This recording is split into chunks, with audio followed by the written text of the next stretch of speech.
हौसलों की जमीन पर सपनों का घर बनाएंगे, हर मंजिल करेंगे हासिल, कुछ ऐसा कर दिखाएंगे। अपने देश को हम फिर से सोने की चिड़िया बनाएंगे, अपनी हिम्मत का परचम अब हम दुनिया में लहराएंगे। So why fear? Why wait? Why follow the same rush? So let's start, let's act, let's prove. Why not us?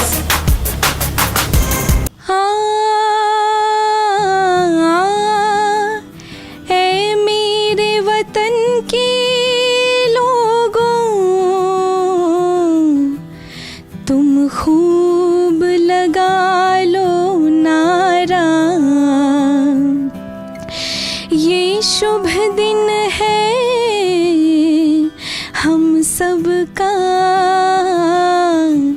लहरा लो तिरंगा प्यारा। मम्मी ने पापा को कन्विंस किया कि मैं देखिए मैं एक दिन में सिखा रही हूँ और ये एकदम ऐसे एकदम ओरिजिनल गा ले रही है। तो she has some talent. I am bit emotional right now, but yeah this is my story. कितने लोगों ने खिंचाई की, कितने लोगों ने कहा कि थोड़ा पढ़ लिख लो? इसकी तो बहुत लंबी कहानी है।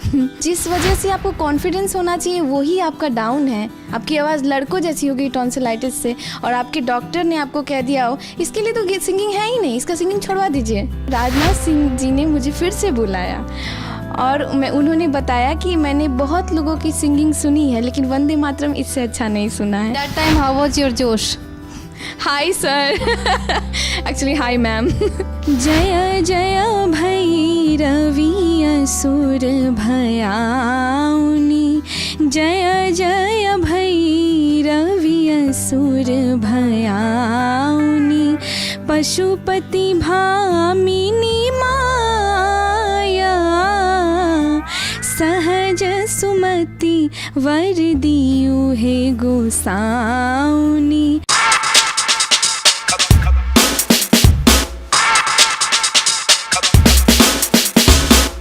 आज महिलाएं हर क्षेत्र में आगे, खासकर बिहार की बेटियां कमाल कर रही हैं। इस वक्त हमारे साथ अनामिका झा मौजूद है और स्वागत है आप सभी का हमारे खास कार्यक्रम वाई नॉट अस में। आज हम बात करेंगे अनामिका झा से और जानेंगे उनकी जर्नी कितनी स्ट्रगलिंग रही, क्योंकि वो आज सोसाइटी के लिए एक प्रेरणा बन चुकी हैं। अनामिका, बहुत बहुत स्वागत है। प्रणाम सभी लोगों को, सभी दर्शकों को अनामिका झा का प्रणाम।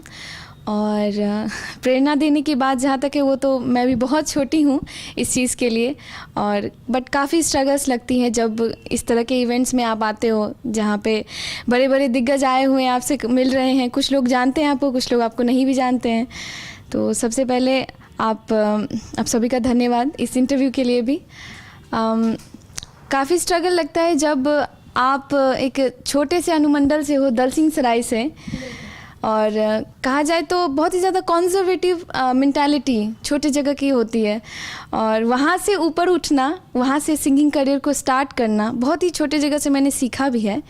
और उसके बाद फिर आगे बढ़ते रहना, उसमें परफॉर्मेंस देना। पहले मैं बहुत छोटे से स्कूल में स्टार्ट किया था। मेरी मम्मी मुझे गाना सिखाया करती थी। 15 अगस्त के ठीक एक दिन पहले कोई गाना सीख लेती थी मैं, पैट्रियोटिक सॉन्ग, और कोई भी पैट्रियोटिक गाना गा के कंपटीशन जीत जाया करती थी।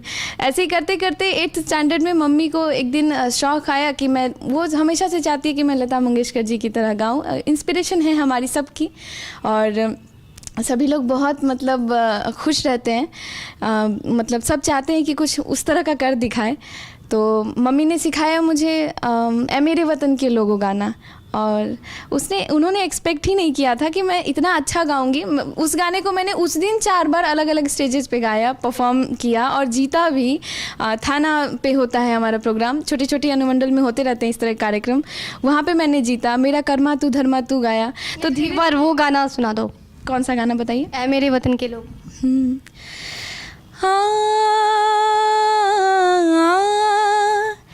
है मेरे वतन के लोगों,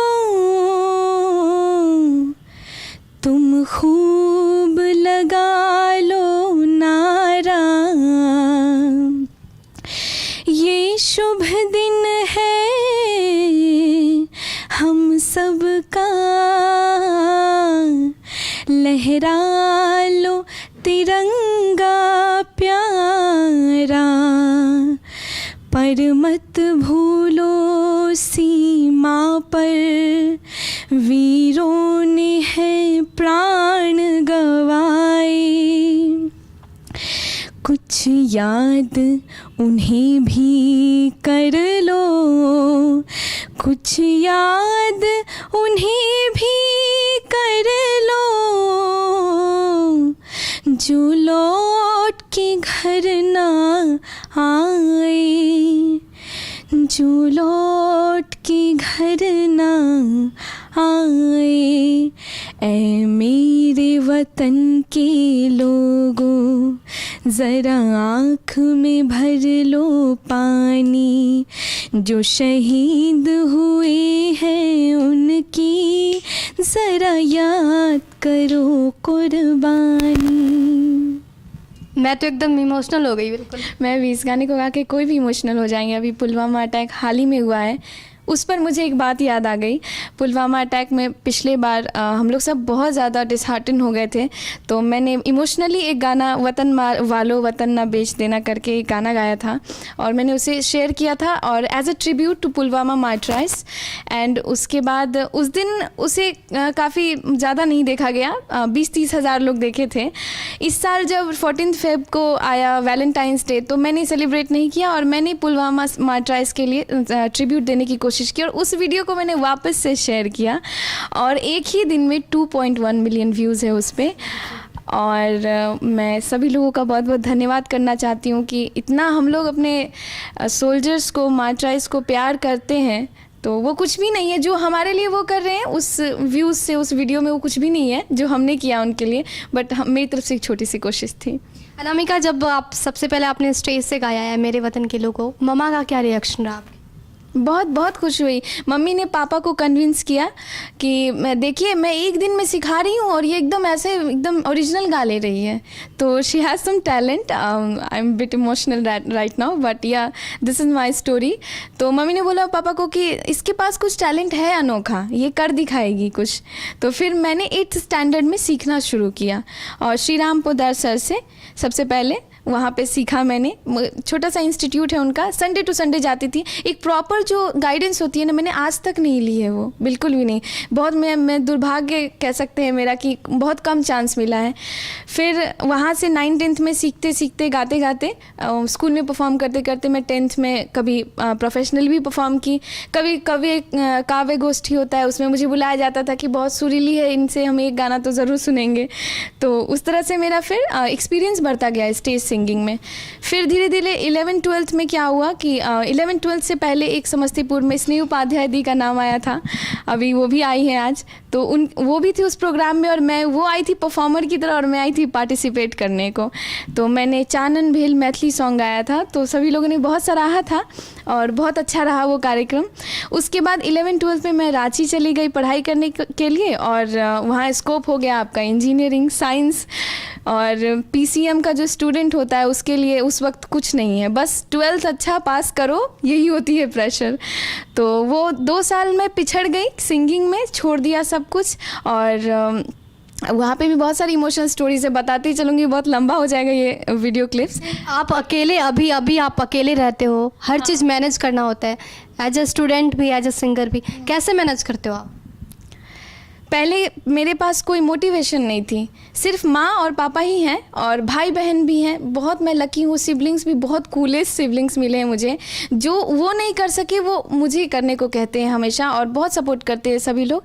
तो पहले बस फैमिली मोटिवेशन थी और अब लोग मोटिवेशन हो गए। फेसबुक पे एक दिन मेरा पोस्ट नहीं आता है तो पहले तो फेसबुक ही नोटिफाई कर देता है कि आपका पोस्ट नहीं आया है, पोस्ट करिए। और उसके बाद फिर फॉलोअर्स हैं वो मुझे टेक्स्ट करना शुरू करते हैं, मैम एक भी गाना नहीं आया, दी एक भी गाना नहीं आया। तो अब वो बहुत बड़ा मोटिवेशन बन चुका है और हर बार एक एक्सपेक्टेशन मिलियन में जो जा रही है और बढ़ती जा रही है मेरी कि इससे तो सोशल मीडिया से प्यार मिल रहा है? बहुत बहुत मिल रहा है। फेसबुक से तो एकदम लोग मतलब बहुत ऊपर कर दिए हैं, बहुत ज़्यादा।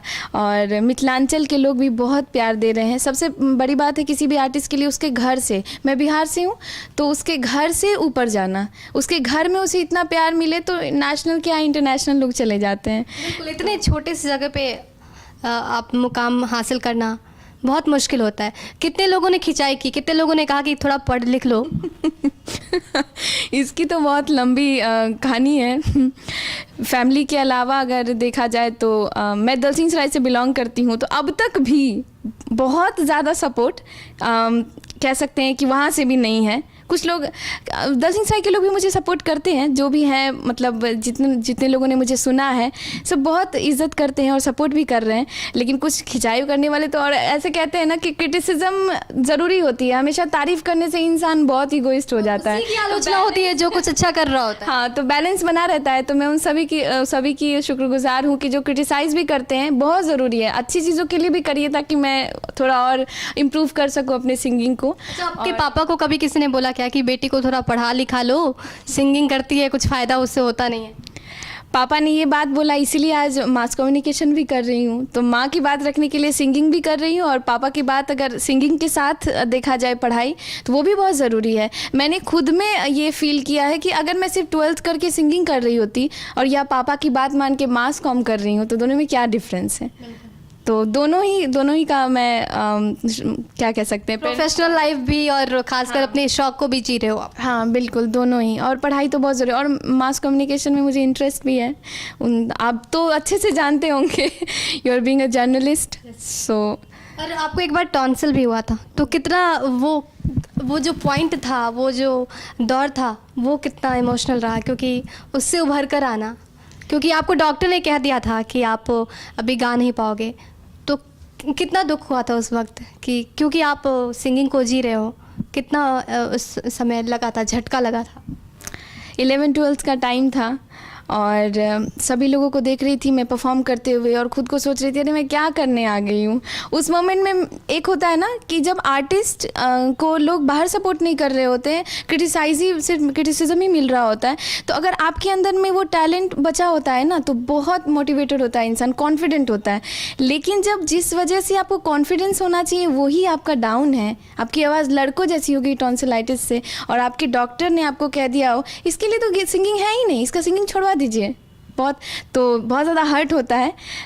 मैं अपने फूफा जी के साथ गई थी डॉक्टर के पास, और रांची में रहते हैं वो, और मैं जब हॉस्टल से गई वहाँ, तो उन्होंने बोला कि डॉक्टर ने बोला कि नहीं छोड़ देते हैं, सिंगिंग तो है ही नहीं इसके लायक, और उन्होंने फिर ऑपरेशन करने का सुझाव दिया। ऑपरेशन कराइए, नहीं तो हर बार, अभी भी बहुत परेशान रहती हूँ इसकी वजह से, काफ़ी सारे फॉलोअर्स को मेरा पता है ये प्रॉब्लम साइनस का और टॉन्सिलाइटिस का।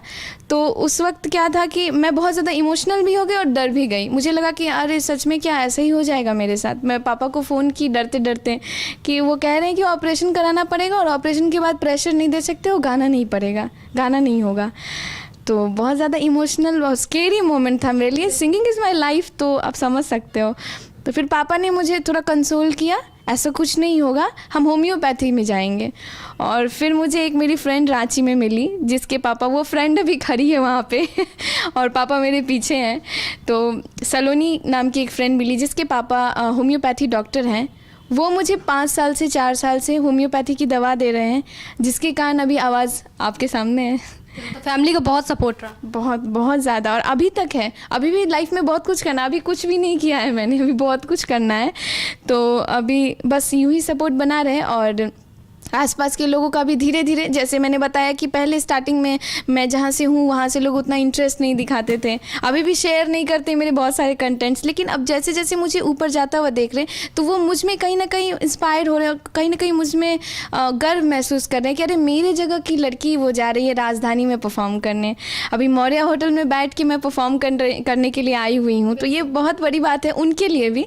तो सब अब धीरे धीरे जुड़ रहे हैं, और साथ तो है ही सबका। फ़िलहाल आप लोगों को बता दूं, राजनाथ सिंह जी के इवेंट में मैं थी 2019 में, और मुझे एग्जैक्टली डेट नहीं याद है अभी कौन सा डेट था वो, लेकिन राजनाथ सिंह जी का इवेंट था। और मैं वहाँ पर 10,000 कंट्रीमैन आए हुए थे, सारे लोग आए हुए थे। दलसिंह सराय में बाजार समिति में इवेंट था, और लकीली मुझे चांस मिला उसमें गाने का। तो मैंने वंदे मातरम गाया था। वंदे मातरम पूरी संस्कृत में, जो पूरा बंगाली और संस्कृत मिक्स है, तो वो एक सांस में 10 मिनट का गाना है, और विदाउट कोरस, सिर्फ सामने म्यूज़िक बज रहा था और मैंने सुनाया। तो मैं बहुत डरी डरी हुई थी क्योंकि राजनाथ सिंह जी उस वक्त होम मिनिस्टर हुआ करते थे और वहाँ पर स्टेज पर बहुत सारे लोग जुड़े हुए थे, उस पार्टी के बहुत सारे लीडर्स थे। लेकिन उस वक्त मेरे मम्मी पापा को भी अलाउ नहीं था उस स्टेज पे जाना। कई सारे ऐसे जर्नलिस्ट थे जिनको अलाउ नहीं था जाना। उस बीच में उतने गन्स के बीच में, उतनी सिक्योरिटी के बीच में एक आम मिडिल क्लास की लड़की परफॉर्म करने गई हुई थी, तो मैं काफ़ी डरी हुई थी। लेकिन मैं डरते डरते डरते वहाँ पहुँची और मैंने स्टेज पे गाया। मैं जब गा के वापस आई, मैं पीछे मुड़ी और जाके बैठ गई अपनी सीट पे। राजनाथ सिंह जी ने मुझे फिर से बुलाया और उन्होंने बताया कि मैंने बहुत लोगों की सिंगिंग सुनी है लेकिन वंदे मातरम इससे अच्छा नहीं सुना है। तो ये बहुत काफ़ी कम लोगों को पता है, तो मुझे पहली बार आपके माध्यम से ये बताने को मौका मिल रहा है। फिर मैंने प्रणाम किया उन्हें, उन्होंने हाथ मिलाया, पीठ थपथपाई मेरी, और साथ में नित्यानंद राय सर थे और उनका ही वो कार्यक्रम ऑर्गेनाइज था। तो वो मुझे पहले सुन चुके थे, इसलिए मुझे वो कार्यक्रम दिया गया था फिर से गाने के लिए। That time how was your जोश? Hi sir, actually hi ma'am. तो बहुत ज़्यादा मज़ा आया और वो मैं बिल्कुल नहीं भूल सकती हूँ। अभी भी मेरी फेसबुक की कवर फ़ोटो वही है क्योंकि वो बहुत प्राउड मोमेंट है। बिहार से पहली ऐसी 19-18 ईयर्स की लड़की जिन्होंने होम मिनिस्टर का स्टेज साझा किया था। तो ये बहुत ज़्यादा मेरे लिए गौरवान्वित होने वाली बात थी। अनामिका, आप इतने क्यूट लगते हो, आपको देखा जाए या सुना जाए? देखिए, beauty lies in the eyes of beholder, तो मैं तो उस हिसाब से तो आप भी बहुत क्यूट लगते हो कह सकते हैं। बस इतना प्यार लोग दे रहे हैं, मैं क्या बताऊँ। देखिए भी, सुनिए भी। बिल्कुल कॉम्बो ऑफर है। आगे क्या प्लानिंग है? आगे प्लानिंग सिंगिंग करनी है, बॉलीवुड में जाना है, प्लेबैक सिंगर बनना है। बट मोस्ट इम्पॉर्टेंटली जो जनता है उनका साथ मैं चाहती हूँ। प्लेबैक सिंगिंग हो पाएगी कि नहीं हो पाएगी, एक दल सिंह सराय की लड़की निकल के वहाँ तक जाएगी कि नहीं जाएगी, वो तो आप लोग डिसाइड करेंगे। लेकिन वो तो किस्मत भी डिसाइड करता है। कभी कभी सिर्फ स्ट्रगल से नहीं होता, मेहनत से नहीं होती, 5% किस्मत भी होना चाहिए। तो मैं बस इतना चाहती हूँ कि जनता का जो हाथ मेरे ऊपर अभी आ गया है ना, वो कभी ना हटे। That's the most important thing and I prefer it as my priority and yeah, thank you so much everyone for the support. Maithili song भी आपने गाए हैं, इवन आप तो हर भाषा में आपने गाए, लगभग हर भाषाओं में गाए। कोई मैथिली सॉन्ग जो आप सुनाना चाहो? क्या सुनना चाहेंगे आप? तो विद्यापति जी का जो रचना है, रचनाकार सारे उनके जो गाने हैं बहुत सारा है। जय जय भैरवी है जो कई बार मैंने सुनाया है आप सभी को, तो मैं वही सुनाना चाहूँगी। इससे बड़ा स्टेज नहीं हो सकता, इससे बड़ा मौका नहीं हो सकता कि विद्यापति जी का गाना फिर से रिक्रिएट हो जाए मेरी आवाज़ में।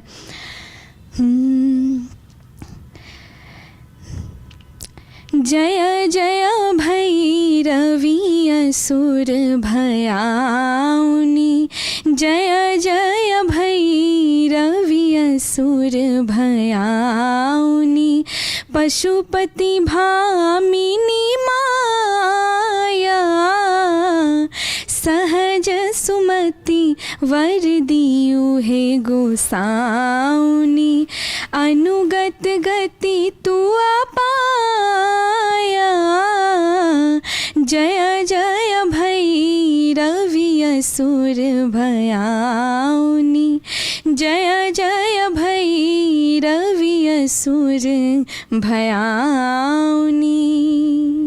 Very nice. अनामिका, बिहार कहाँ बसता है?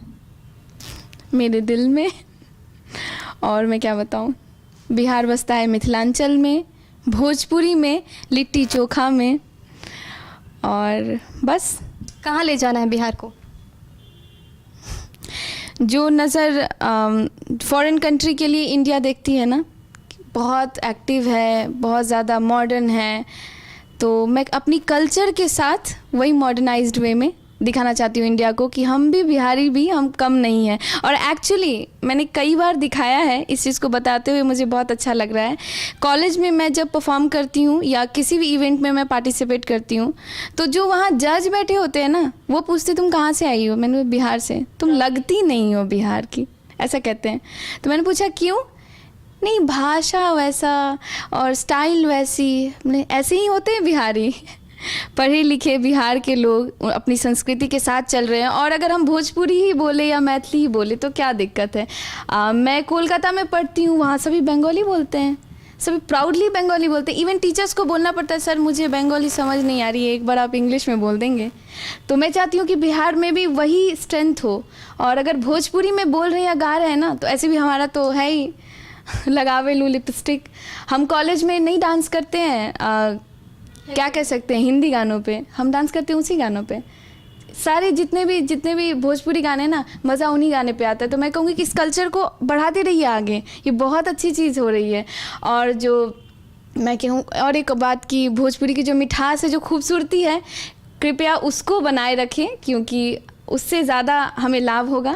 और मैथिली के भी कल्चर को मैं बढ़ाऊंगी, और इतना तो प्रॉमिस कर सकती हूँ मैं, और मैं बढ़ा रही हूँ।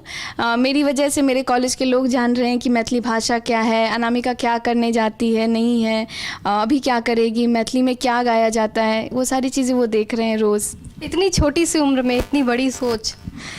ऐसी कोई बात नहीं ऐसी कोई बात नहीं है, बस मैं अभी काफ़ी खुश हूँ। क्या होता है कि उम्र छोटी होती है, लेकिन एक्सपीरियंस मैटर्स। उम्र कितनी भी, वो जो कहते हैं ना, होटल के जो छोटू होते हैं वो अपने घर के सबसे बड़े होते हैं। तो एग्जैक्टली दैट एक्सपीरियंस मैटर्स। तो एक्सपीरियंस किया है और स्ट्रगल कर रही हूँ, अभी भी कर रही हूँ, एक्सपीरियंस आगे भी करती रहूँगी। आज भी जो इवेंट में आई वहाँ भी बहुत किया एक्सपीरियंस, बस। मिडिल क्लास से हो आप अनामिका, और इतना स्ट्रगल करके आज एक मुकाम हासिल किया आपने।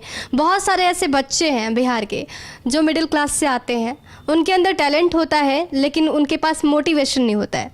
मैं चाहूँगी कि आप उनको एक संदेश दें, एक मैसेज दें और एक मोटिवेशन बने आप।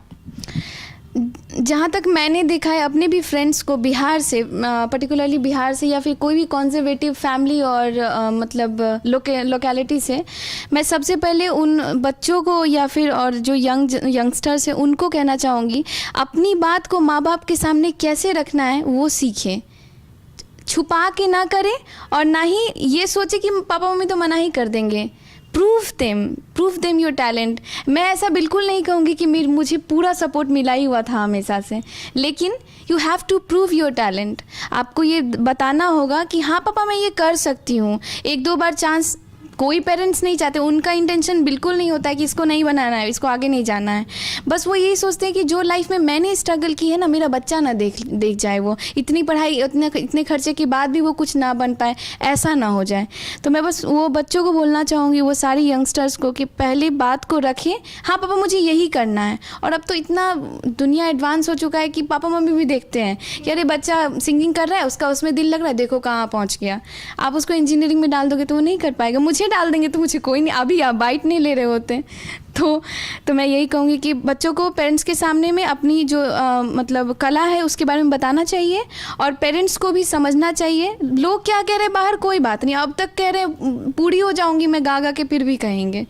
लोग क्या कह रहे हैं उससे कोई फ़र्क नहीं पड़ता है। अपने बच्चों का साथ दें, और अगर वो एक दो बार भी प्रूफ कर दिया कि हाँ मैं ऐसा कर सकता हूँ, तो उसको भरपूर मतलब आप सपोर्ट करें। और पैसा ही हर जगह मैटर नहीं करता है, ये मेरी अपनी पर्सनल एक्सपीरियंस है। हर जगह पैसा मैटर नहीं करता है फॉर द पेरेंट्स। मैं बहुत छोटी हूँ पेरेंट्स को समझाने के लिए कुछ भी, लेकिन जो मैंने एक्सपीरियंस किया है वही मैं बताऊँगी कि पैसा मैटर नहीं करता है सर। अगर आप चाहें तो अपने बच्चों को आगे बढ़ा सकते हैं, बहुत तरीका है, बहुत तरीका। और अब तो सोशल मीडिया प्लेटफॉर्म है, उसे जो मन है उसे डिजिटली आने दीजिए। और मैंने भी ऐसे ही शुरू किया है, मेरे पास तो बिल्कुल भी इसमें पैसा लगाने के लिए पैसा नहीं है सिंगिंग में, कि हाँ कहीं भी मुझे करना है तो चलो उस्ताद के यहाँ सीखते हैं, उस्ताद जी के यहाँ 1.5 लाख रुपया दे देते हैं। ये नहीं है मेरे पास, अपॉर्चुनिटी नहीं है। या मुझे बड़े वाले मुंबई के इवेंट में जाना है, चलो मैनेजर से बात कर लेते हैं, मार्केटिंग कर लेते हैं, ये सब मेरे पास भी नहीं है। मेरे पास क्या है, मेरे पास जनता है, मेरे पास सोशल मीडिया प्लेटफॉर्म्स हैं। उसको अच्छे से अगर यूज़ करें और अपने टैलेंट को दिखाएं तो बात बनेगी कुछ, और बिहार का नाम रोशन करते रहना है, और क्या। और आप लोग भी इनकी तरह स्टार बन जाओगे सोशल मीडिया। कुछ बात नहीं है। इसे जुड़ने के लिए बहुत बहुत धन्यवाद। बहुत बहुत धन्यवाद आप सभी का, और इस बाइट के लिए भी बहुत बहुत धन्यवाद। Thank you Richa ji. Thank you so much. तो ये थी अनामिका झा, जिन्होंने ये साबित किया कि बिहार की बेटी भी किसी से कम नहीं है, और टैलेंट के बलबूते, पैसे ज़रूरी नहीं है, अगर आपके पास टैलेंट है तो आप आगे बढ़ सकते हो, बशर्ते आपके पास एक मोटिवेशन होनी चाहिए। बाकी के अपडेट्स के लिए हमारे साथ बने रहिए और देखते रहिए रेड नेटवर्क। नमस्कार।